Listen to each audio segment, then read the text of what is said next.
नमस्कार दोस्तों, मैं हूं आपका दोस्त अजय चौधरी। फिर से आपके सामने हूं एक फ़िलोसफ़ी को लेकर के। और ये आरपीएससी सेकंड ग्रेड एसएसटी के एग्ज़ाम के लिए जो फ़िलोसफ़ी है उसके बारे में मैं आपको थोड़ी जानकारी दे रहा हूं। लास्ट वीडियो में हमने इसका जो पहला वीडियो था उसमें फ़िलोसफ़ी के सिलेबस के बारे में एक नॉर्मल जानकारी दी थी कि आपका ये सिलेबस है। उसके बाद में दूसरे वीडियो में आपको दर्शन शास्त्र क्या है उसके बारे में एक सामान्य जानकारी दी थी। आज इस तीसरे वीडियो में हम उसके आगे का प्रोसेस करेंगे, थोड़ी और आगे की जानकारी है। देखिए दोस्तों, आपके क्वेश्चन जो है वो सबसे पहला सामान्य क्वेश्चन ये बनता है कि दर्शन शब्द की उत्पत्ति किससे हुई है। तो देखिए, दर्शन शब्द का हमने सामान्य अर्थ आपको बता दिया था कि दर्शन शब्द का सामान्य अर्थ होता है देखना। और इस शब्द की उत्पत्ति दरस धातु में ल्यूट प्रत्यय लगने से हुई है। ये देखिए इसको, ये दरस धातु में ल्यूट प्रत्यय लगने से दर्शन शब्द की उत्पत्ति हुई है। तो वो कई बार क्वेश्चन देता है तो उसमें क्या करता है कि जो स है इसके ये नीचे हलंत नहीं लगाता और ए ऑप्शन में ये दे देता है। तो लेकिन आपको ध्यान रखना है, इसमें हलंत लगता है। तो दर्शन शब्द की उत्पत्ति दरस धातु में ल्यूट प्रत्यय लगने से हुई। अगर ल्यूट याद ना भी करें तो भी चलेगा, केवल दरस याद रखना है आपको। उसके बाद में कुछ और क्वेश्चन बढ़ते हैं। ये देखिएगा कि भारतीय दर्शन में कुल 9 दर्शन माने जाते हैं। 9 दर्शन से मतलब है 9 दार्शनिक संप्रदाय हैं, अलग अलग हैं। मैं आपके बारे एक बार नाम ले रहा हूँ इनका। पहला है चारवाक दर्शन, जैन दर्शन, बौद्ध दर्शन, सांख्य दर्शन, योग दर्शन, न्याय दर्शन, वैशेषिक दर्शन, मीमांसा दर्शन और वेदांत दर्शन। ये हमारे कुल 9 दर्शन माने गए हैं।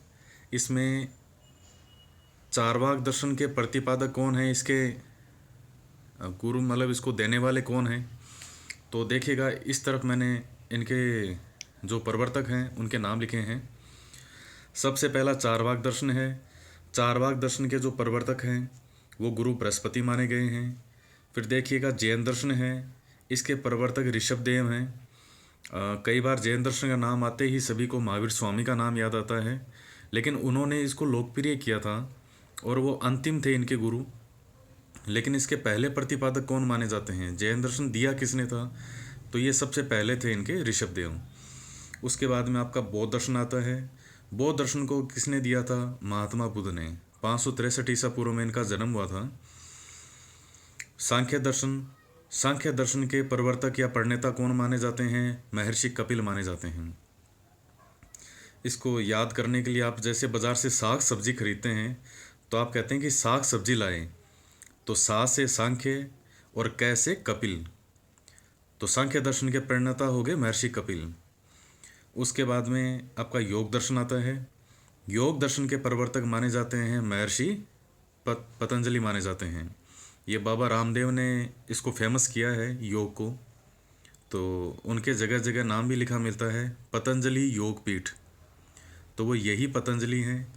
योग दर्शन के प्रणेता हैं महर्षि पतंजलि।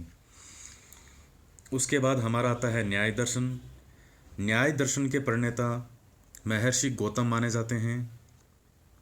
वैशेषिक दर्शन, वैशेषिक दर्शन के प्रवर्तक हैं महर्षि कणाद। ये कणाद नाम ऐसे बना है कि कण कण से, जैसे चिंटी चुन चुन के भोजन खाती है, वैसे ही कणाद कण कण को इकट्ठा करके और उससे भोजन करते थे, तो इसी से उनका नाम कणाद पड़ा है। आपको यही ध्यान में रखना है कि वैशेषिक दर्शन को दिया किसने था, महर्षि कणाद ने। उसके बाद मीमांसा दर्शन है।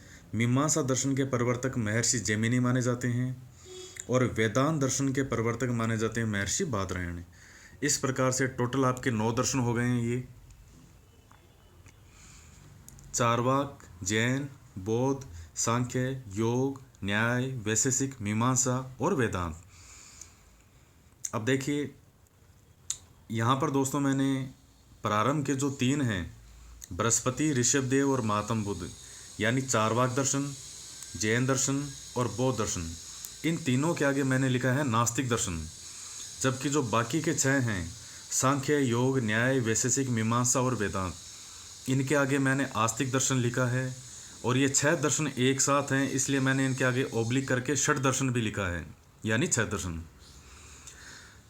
तो देखिए दोस्तों, अगर सामान्य शब्दों की बात करें तो नास्तिक और आस्तिक, अगर मैं किसी से ये कहूँ कि भाई नास्तिक कौन होता है और आस्तिक कौन होता है, तो सरल सी भाषा में यही कहेगा कि जो व्यक्ति ईश्वर को नहीं मानता वो नास्तिक है, और जो व्यक्ति ईश्वर को मानता है, उसमें विश्वास करता है, वो व्यक्ति आस्तिक है।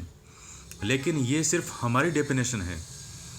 जब हम दर्शन शास्त्र की बात करते हैं, फिलोसॉफी की बात करते हैं, जो हम यहाँ पढ़ रहे हैं और जो हमारा सिलेबस है, उस दर्शन शास्त्र में आस्तिक और नास्तिक के वर्गीकरण का आधार ईश्वर नहीं है।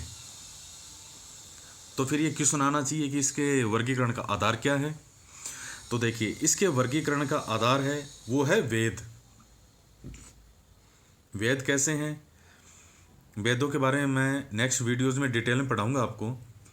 लेकिन यहाँ एक जनरल इन्फॉर्मेशन आपको ये बता दूँ कि जो दर्शन वेदों में विश्वास करते हैं कि हाँ, वेदों में लिखी गई बातें सही है और वेदों का अस्तित्व भी है, वो तो कहलाएंगे आस्तिक दर्शन। और जो ये कहेंगे कि साहब वेद जो है वो बिल्कुल झूठे हैं, उनमें लिखी गई बातें झूठी है, जो वेदों को नहीं मानते, वे कहलाएंगे नास्तिक दर्शन। तो इस आधार पर चारवाक दर्शन, जैन दर्शन, बौद्ध दर्शन, ये तीनों दर्शन नास्तिक दर्शन हैं, यानी ये तीनों ही दर्शन वेद को नहीं मानते।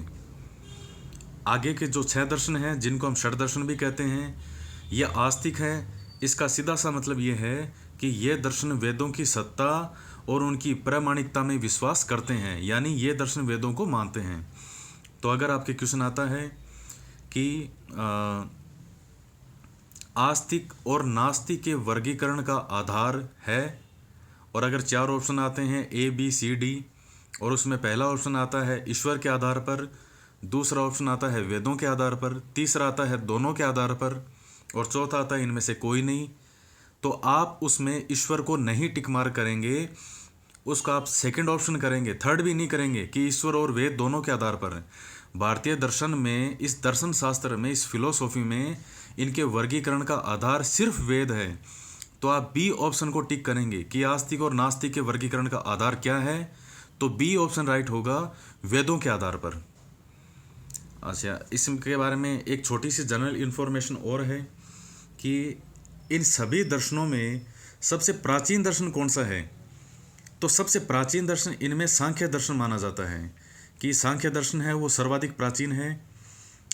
आपने महाभारत में, ये टीवी पर या महाभारत सीरियल में देखा होगा कि भगवान कृष्ण जो हैं वो अर्जुन को गीता का उपदेश जब देते हैं वहाँ कि तुम कर्म करो, फल की चिंता मत करो, वहाँ वो ये भी कहते हैं कि मैं ऋषियों के अंदर महर्षि कपिल हूँ। वो अर्जुन को ये कहते हैं कि अर्जुन, मैं ही, जैसे मैं ही ईश्वर हूँ, मैं ही राक्षस हूँ, मैं ही सब कुछ मैं ही हूँ, सारा संसार उनमें समाया हुआ दिखता है। उस समय वो एक बात कहते हैं कि ऋषियों के अंदर मैं महर्षि कपिल हूँ। तो देख लीजिए, ये इतना प्राचीन दर्शन है कि भगवान कृष्ण भी इसका उल्लेख करते हैं। तो एक सामान्य सा क्वेश्चन है कि सर्वाधिक प्राचीन दर्शन कौन सा है? सांख्य दर्शन। और आस्तिक व नास्तिक के वर्गीकरण का आधार क्या है? तो आस्तिक और नास्तिक के वर्गीकरण का आधार वेद है, ना कि ईश्वर है। इस प्रकार हमने आज ये सारी जानकारी प्राप्त की। एक सामान्य सी जनरल इन्फॉर्मेशन है। पहले आपको ये ध्यान में रखना है कि दर्शन शब्द की उत्पत्ति किससे हुई? दर्श धातु से हुई है। ल्यूट प्रत्यय याद करें तो भी अच्छा है। दर्श शब्द में ल्यूट प्रत्यय लगने से दर्शन शब्द की उत्पत्ति हुई है। उसके बाद में भारतीय दर्शन में कुल 9 दार्शनिक संप्रदाय हैं, ये सभी आपने देख लिए हैं। इनमें प्रारंभ के 3 नास्तिक हैं और अंत के जो 6 हैं वो आस्तिक दर्शन कहे जाते हैं। सबसे प्राचीन दर्शन सांख्य दर्शन है। आस्तिक और नास्तिक के वर्गीकरण का आधार वेद है। दोस्तों, इस प्रकार आज से ये मेरा वीडियो पूरा हुआ। अगर आपको हमारा चैनल पसंद आता है तो इसको सब्सक्राइब करें, और आपके जो बाकी दोस्त हैं उनके भी शेयर करें, ताकि इन सभी को इनका फ़ायदा मिल सके और आपको पसंद आएंगे। बाकी और भी वीडियो मैं लगातार पोस्ट करता रहूँगा। आपको सुनने के लिए बहुत बहुत धन्यवाद।